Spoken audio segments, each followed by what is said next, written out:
voudrais en faire une dernière, exactement. Je vais recharger. Avec on recharge le son. En resserrant un tout petit peu le rythme sur les répliques explicatives. Elles ont aussi une formation d'infirmière et un suivi psychologique.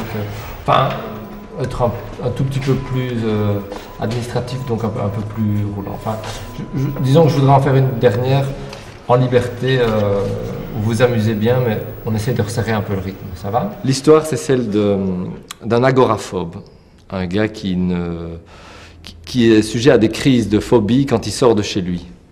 Donc, il a eu les moyens de ne plus sortir de chez lui. Depuis 8 ans, il vit enfermé dans son appartement.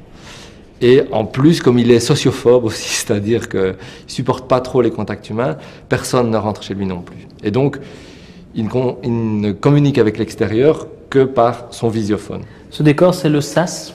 Donc, il y a un sas d'entrée. Et voilà. Mais donc, c'est par ici que parfois des gens entrent jusque-là et puis ils referment la porte. Et lui, il va jusqu'ici. Il a une telle phobie des gens de l'extérieur qu'il a besoin d'un sas d'entrée. Là. Séquence 35, 13e. Bip. Ah, monsieur Thomas, un petit instant, vous permettez?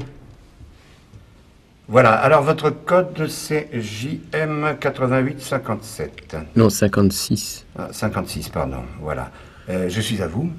Voilà, c'est un petit peu délicat en fait. Vous pouvez tout me dire, je suis là pour vous écouter. L'idée, c'était d'aller au bout d'une tendance qui est actuelle, de cocooning, du fait de travail à domicile, de manque de contact humain.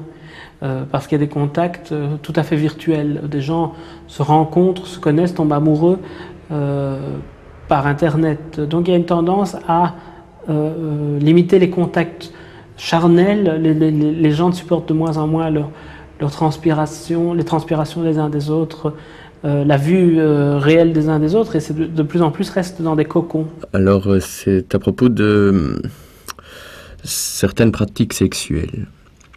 Bon, vous savez, dans ce domaine, nous laissons toute liberté aux clients. Nous respectons toutes les orientations. Il fait l'amour par visiophone, par cybersexe.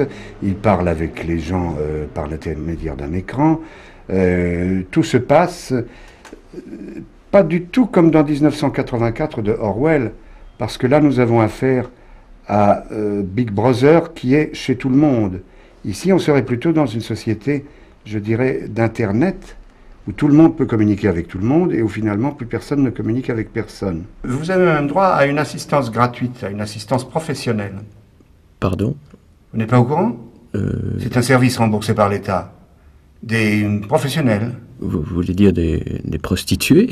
Je trouvais ça intéressant de faire un film intimiste de science-fiction, de Romer ou de Doyon. Enfin, c'est pas, j'espère que c'est pas aussi ennuyeux que certains Doyons, mais de films qui parlent que de problèmes personnels, liés au futur, certes, mais de problèmes personnels, qu'on voit un petit bout de la lorgnette du futur. Est-ce qu'elles acceptent d'avoir des relations cybersexes?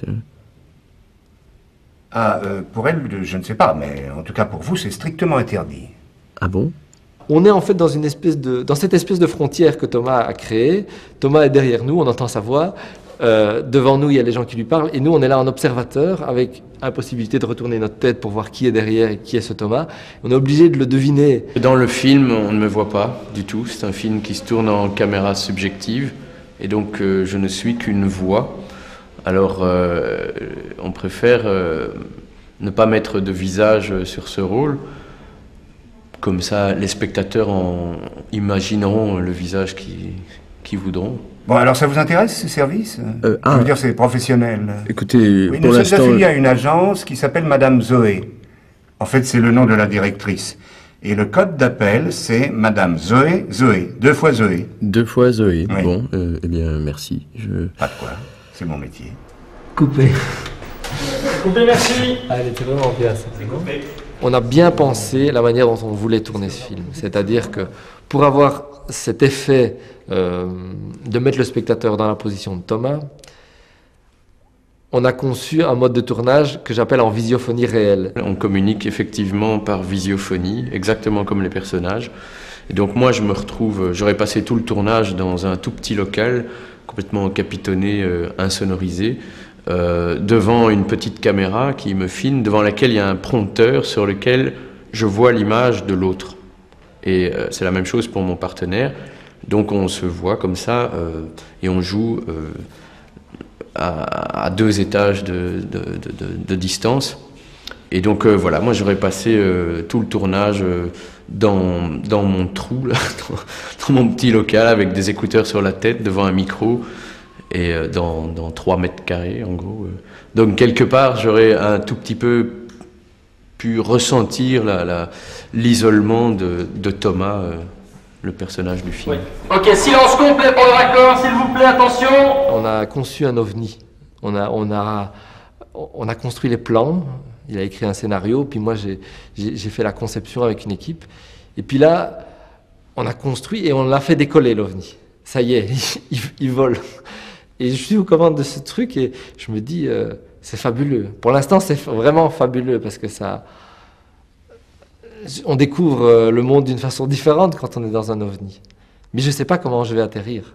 Je ne sais pas comment ça va se passer à l'atterrissage. Je ne sais pas si j'arriverai à faire monter tous les spectateurs dans l'OVNI. J'espère